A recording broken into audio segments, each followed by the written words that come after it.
statement of the problem says if x and y coordinates of the particle at any time are x is equal to 5t minus 2t square and y is equal to 10t respectively, where x and y are in meters and t is in seconds, the acceleration of the particle at t is equal to 2 seconds. Acceleration बताना है t is equal to 2 seconds. तो acceleration निकालने के लिए सबसे पहले अभी हम लोग y डायरेक्शन में acceleration निकालते हैं. y is equal to 10t है. तो अब इसको अगर डिफ्रेंशिएट करें तो velocity in y direction will be equal to dy by dt.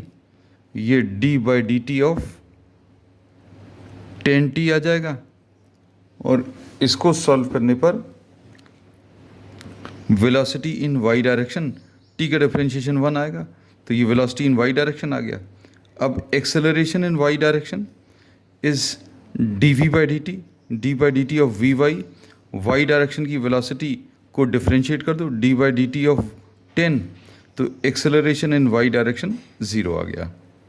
पहला रिजल्ट.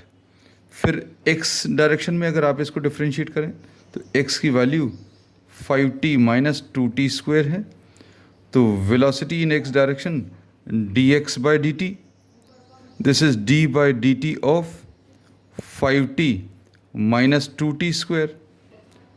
इसको अभी हम लोग कैसे लिख सकते हैं? d by D T of 5t minus d by D T of 2t square. अब इसको अगर अभी हम लोग सिंप्लीफाई करें तो 5 का तो कुछ नहीं होगा, कांस्टेंट है. t का डिफरेंशिएशन 1 माइनस 2 का कुछ नहीं होगा, t स्क्वायर का डेरिवेटिव 2t. तो इसका आंसर 5 माइनस 4t आएगा. अब एक्सेलरेशन इन x डायरेक्शन कैसे मिलेगा? D V X by D T, derivative ले लो, तो d by D T of 5 minus 4t. अब एक्सेलरेशन x डायरेक्शन का 5 का डेरिवेटिव 0 माइनस 4 ऐसा लिखा, t का डेरिवेटिव 1, तो माइनस 4 मीटर्स पर सेकेंड स्क्वायर आ जाएगा.